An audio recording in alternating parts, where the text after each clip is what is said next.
নমস্কার, আমরা দেখছেন টার্গেট বাংলা নিউজ। এই মুহূর্তে যে খবরের দিকে চোখ রাখবো, 21 তারিখ অর্থাৎ গত শনিবার আমরা টার্গেট বাংলায় দেখিয়েছিলাম 7 সকালে ঝুলন্ত মৃতদেহ উদ্ধারকে কেন্দ্র করে গোঘাটের সানমাদিতে একেবারে চাঞ্চল্য ছড়িয়ে পড়েছিল। পরবর্তীকালে জানা গিয়েছিল ওই মৃত ব্যক্তি তিনি ছিলেন সংখ্যালঘু সেলের মন্ডল সভাপতি। গোঘাটের যে 3 নম্বর মন্ডল বিজেপির, সেই মন্ডল সভাপতি ছিলেন ওই ছেলেটি, অর্থাৎ যার নাম শেখ বাকিবুল্লাহ এবং বয়স আনুমানিক 35 বছর। তার ঝুলন্ত মৃতদেহ উদ্ধার হয় তার বাড়ি থেকে। বাড়ির যে রেলিং, সেখান থেকে 12 ফুট 7 ইঞ্চি যে দড়ি, সেই দড়ি থেকে উদ্ধার হয় তার ঝুলন্ত মৃতদেহ। আর এই ঝুলন্ত মৃতদেহকে কেন্দ্র করে চাঞ্চল্য ছড়িয়ে পড়েছিল গোঘাটের সানমাদি এলাকায়। এবং সেই সময়ে ছুটে এসেছিলেন একেবারে পুরসরা বিধানসভার বিধায়ক বিমান ঘোষ, আরামবাগ সাংগঠনিক জেলার বিজেপি সভাপতি সুশান্ত বেরা। তারপর আপনাদেরকে দেখিয়েছিলাম যে এই মৃতদেহের ময়না তদন্তের পর গোঘাটের বুকে পথ অবরোধের চিত্র। ঠিক একই রকম ভাবে এই বিজেপি কর্মীর মৃতদেহকে সামনে রেখে আজ একেবারে গোঘাটের সানমাদিতে এলেন রাজ্যের বিরোধী দলনেতা শুভেন্দু অধিকারী। তিনি এলেন বাড়ির পরিবারের পাশে দাঁড়াতে, তাদেরকে সমবেদনা জানাতে এবং এরই সাথে তাদেরকে কিছু আর্থিক সাহায্য করে গেলেন রাজ্যের বিরোধী দলনেতা শুভেন্দু অধিকারী। এবং তারপরেই তিনি সংবাদ মাধ্যমের মুখোমুখি হয়ে কি জানালেন, চলুন দেখে নেওয়া যাক টার্গেট বাংলা নিউজে। দাদা দাদা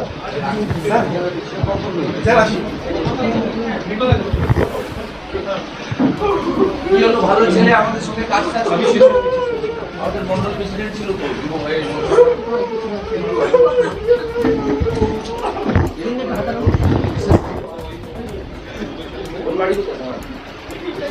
না, এটা তো বাড়ি বাচ্চা তো কি করছেন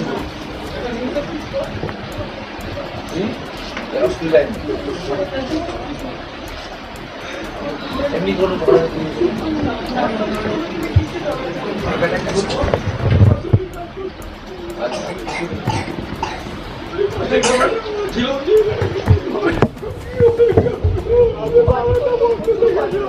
জানি, চিনি তো, ওই জন্য তো এলাম। হ্যাঁ, রাষ্ট্রবাদী ছিল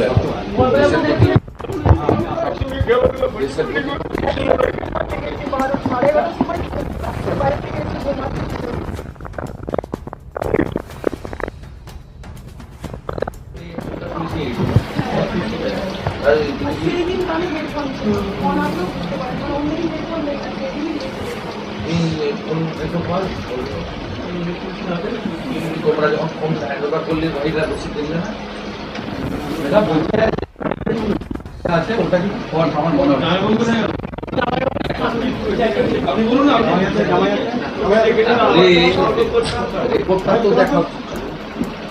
আপনি একটা কমপ্লেন করেছেন না, তুমি বলছেন কারণ পিএম রিপোর্টটা আসুক, এরা তো সুইসাইড বলেই চালাচ্ছে মিডিয়া, তো তাই বলে সুইসাইড নয়। আর আমাদের খুব সন্দেহ হচ্ছে হাত দুটো বাঁধা, তো হাত দুটো বাঁধা হলে কি করে সুইসাইড। তারপরে একটা সুইসাইড নোট দেখাচ্ছে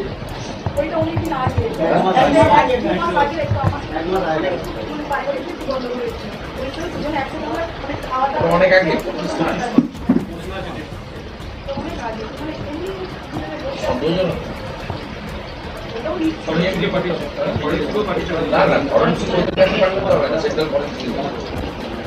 আমরা দেখি, জানেন এই পিএম রিপোর্টটা আসার পরে তারপরে দরকার হলে আইনি লড়াই। আপনারা তো রাজি আছেন আইনি লড়াই?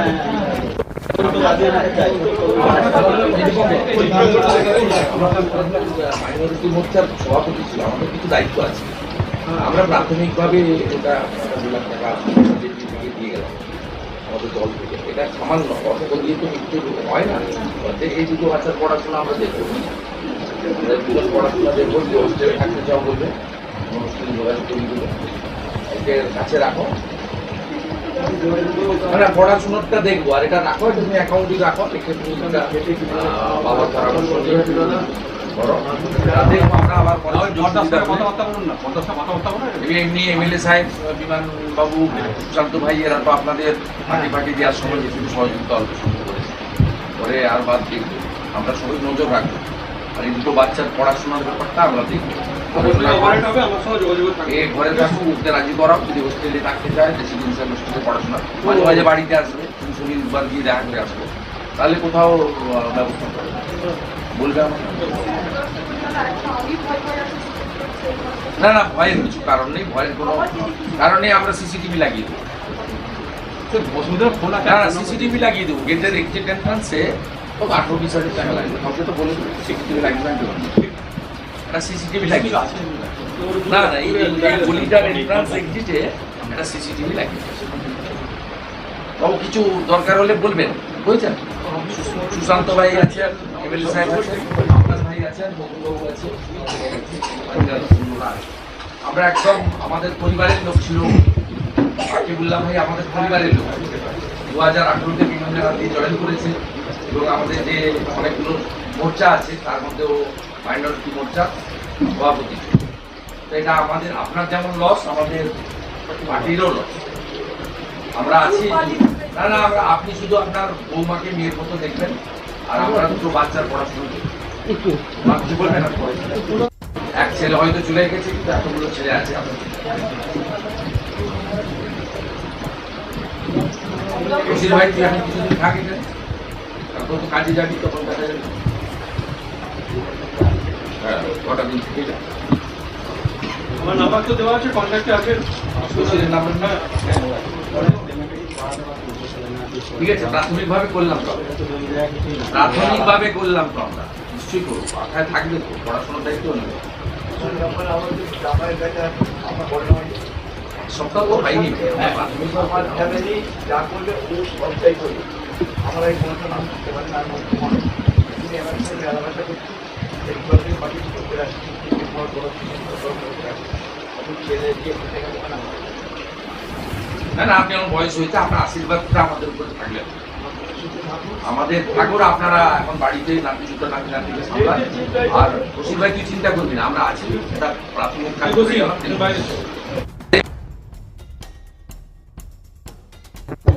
সাথে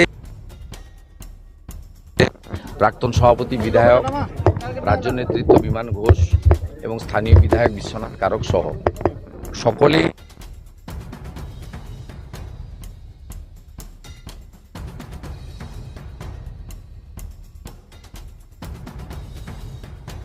পরিবারের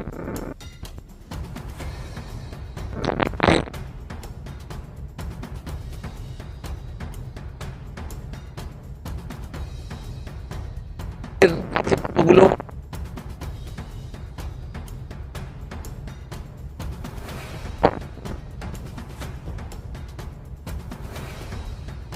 উচিত যে কল রেকর্ড থেকে লাস্ট কলটা কার এসছে, কি এসছে, এটা কিন্তু আইও বা পুলিশ অথরিটি এখনো পর্যন্ত পরিবারকে জানায়নি।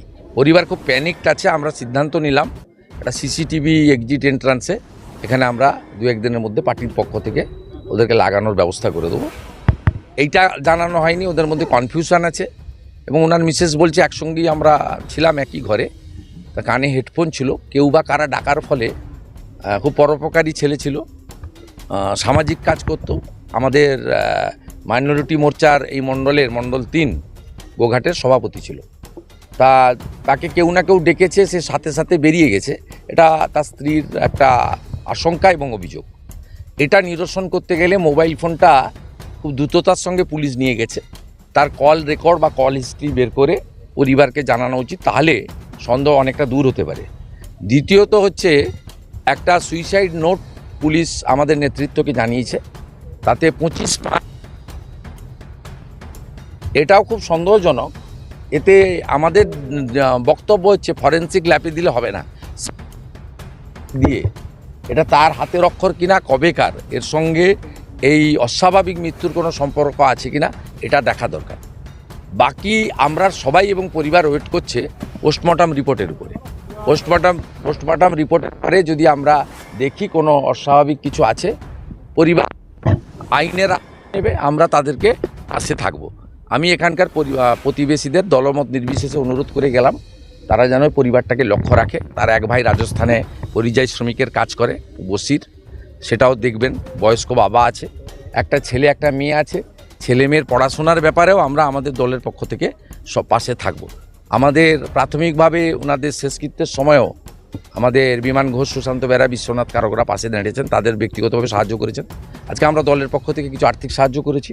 ভবিষ্যতে তার দুটো বাচ্চার পড়াশোনার দায়িত্ব সহ আরও কতটা কি সহযোগিতা করা যায়, এই আমাদের অত্যন্ত একটা বলিষ্ঠ কার্যকর্তা 18 সাল থেকে আমাদের সঙ্গে আছেন, আমরা সেটা চেষ্টা করব। ঠিক আছে। বিরোধী দলনেতা শুভেন্দুবাবু 2 লাখ টাকা দিয়ে গেছে। আমি তো মূর্খ মানে জানি না প্যাকেটটা দিয়েছে কি আছে না আছে, বলে গেছে মানে নিশ্চয়ই মিথ্যে পাতি নেই। আর ছেলে মেয়েগুলোকে দেখতে বলে গেছে। আমি বললাম যেটা দরকার আমাদের সেইটা আপনারা করুন, মানে তদন্তটা আমরা সঠিকটা বার করুন। এতে যদি না হয় আরও পরে এই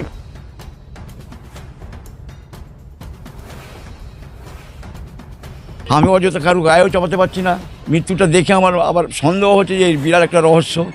হ্যাঁ,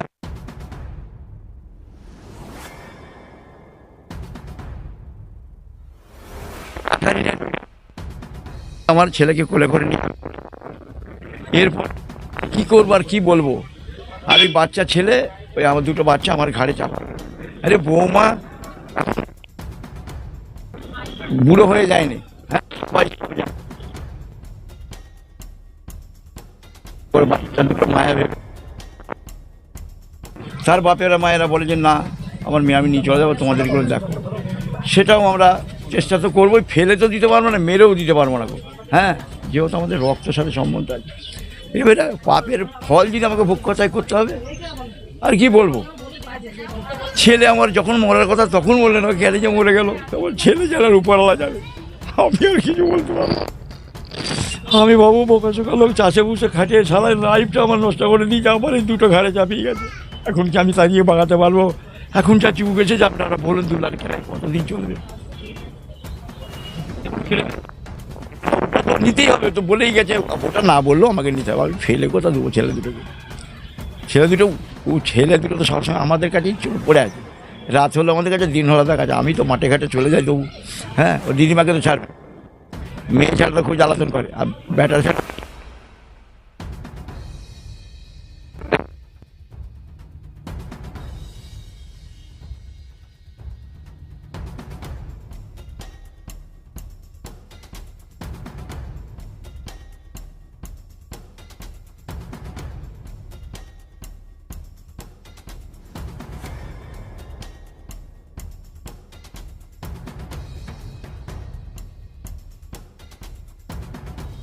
খেলাধুলা করেছি একসঙ্গে।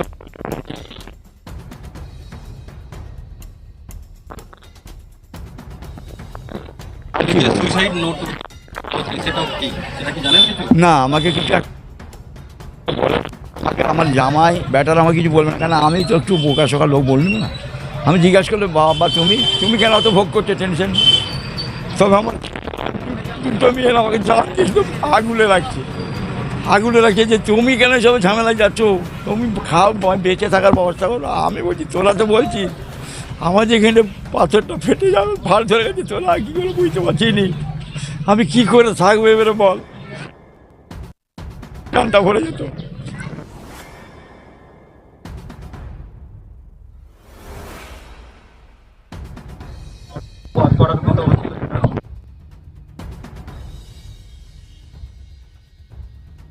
আমাকে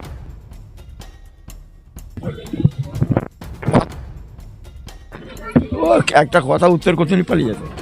অনেকটাই করে গেলেন, আশ্বাস দিয়ে গেলেন। ছেলে দুটো পড়াশোনার দায়িত্ব নিলেন, ভবিষ্যতে আরও দায়িত্ব নিবে বলে গেছেন।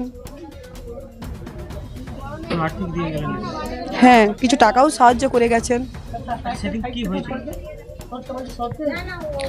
কি হয়েছিল মানে কিচ্ছু মানে দুজনে খাওয়া দাওয়া করে শুয়েছি ঘরে, ফোন দেখছে, ও দুজনেই ফোন দেখছে, আমিও দেখছি, ও দেখছে। আর তার অবস্থায় সকালবেলায় দেখছি গলায় দড়ি এখানে ঝুলছে। না, আমার সাথে কোনো কিছু ঝামেলা হয় না।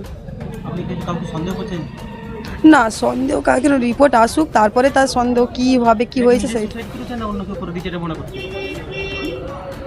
এটা কি মনে করব, মানে হাত বাঁধা অবস্থায় দেখে তো মনে হচ্ছে সুসাইড, আত্মহত্যা। ও আত্মহত্যা যদি করে হাত বাঁধা অবস্থায় কেন থাকবে?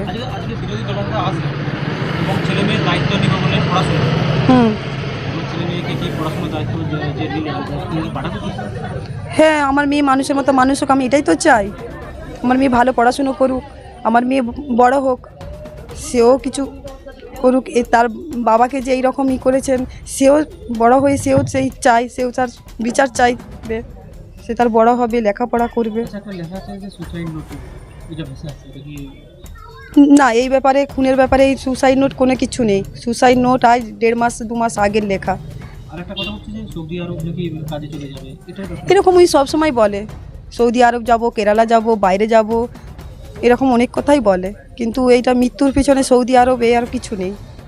না, এটা কথাটা উঠছে যে 2 দিন আগে সৌদি আরব যাওয়ার কথা, তারপরেই তার আগেই মৃত্যু হয়ে গেল। এরকম বলেছিল সবাইকে যে আমি সৌদি আরব যাব, সব কথাই বলে যে আমি এখান যাব ওখান যাব।